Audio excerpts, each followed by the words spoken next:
Hi guys, it is March 30th, 2015. I'm zeroing today at Fontana Lodge, North Carolina, just south of the Smokies, and I wanted to make a quick video to talk about my trail name because I haven't done that yet. A lot of people seem to have trail names within the first 50 miles, but I didn't get mine until somewhere between mile 50 and 100, and it was kind of one of those things where the trail name chose me. I didn't really choose my trail name, which is kind of how I wanted it, but yeah, there were a few that had been suggested to me when I first started. If you watch the hiking videos, you can see that I wear a lot of pink, a bright pink hat, and a pink pink thermal, and people suggested to me that my trail name should be Pink, but I really didn't like that very much. I thought it was kind of unoriginal, and I had met somebody who had a trail name Pink Panther based on wearing pink also, so it was too similar to her and I wanted something a little different. And Baltimore Jack said at Neil's Gap that you don't have to respond to a name. Like, the trail name chooses you to some extent, but for most people you never have to respond to it, and if you never respond to it, it won't become your trail name by and large. Although I also heard a horror story about somebody who didn't have a trail name at like the 200-mile mark, and then she got sick and was shooting snot rockets, and then her trail name became Snot Rocket. So I'm not sure if that's true or not, but I didn't want to end up with that. I think about 8 days into my hike, around mile 70 or 75 or something, I came to a campsite, and I had been talking to a man earlier in the day, and there was another girl at the campsite, and he came in later than me, and he addressed her as me because he thought that she was me. And then we were thinking about how little we looked alike, and I said, this happens to me all the time in my life, because it does. People constantly think I look like someone they know, or I am someone else who is familiar to them, and I never often see it, but sometimes I see it, but sometimes I don't. Like, I think I have a really familiar face, and it happens at least once a month usually, and it's kind of annoying.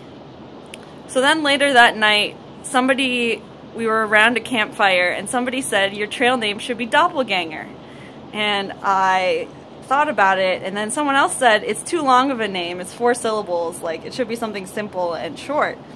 But I kind of liked it, and it stuck. I started telling other people that this had been suggested as a trail name, but somebody thought it was too long, and so it's become, my trail name is Doppelganger, and people think it's kind of like too long, so they started calling me Doppel. So now I'm mostly going by Doppel. I'll also respond to Doppelganger, which is what some people call me. And I do have a lot of doppelgangers apparently, because as I said, I'm constantly told that you look exactly like someone I went to high school with, you look like someone I saw this morning, and that kind of thing. So it was kind of a nice trail name because it was an event that happened at the beginning of the trail, and it's kind of indicative of an undercurrent in my life that has gone on for a long time, and I think it's like a really appropriate trail name. So if you see me on the trail, I'll respond to Doppel or Doppelganger. I'm happy because it seems like a lot of the trail names, there are multiple people on the trail that have either the same trail name or very similar trail names. So I'm sure at some point there is somebody named Doppelganger, but a lot of people just seem to have like repeats. Like I've met, or I know of, 2 people named Ox, 2 people whose name involves Tortuga, 2 navigators. There's a lot of repeats, and so it's nice to have a name that's kind of original, and it's kind of similar with my real name, because my real name is Marcella, so I like having like a longer and more unusual name. So that's my trail name, and let me know what yours is, or what you think a good trail name for you would be if you decided to go on the trail. Would you want to be named by the trail, or would you pick it before? I've met a few people who picked it before. My opinion is that the trail should name you. Like, it's more fun to let it be based off something that happens, or someone says something funny and like that I think is better, but some people want to start with the trail names and to avoid potential embarrassment. So what is your opinion on that? And anyways, I'll do another update about kind of the progress I've been making. I'm in a really good mood today, but alright, talk to you later.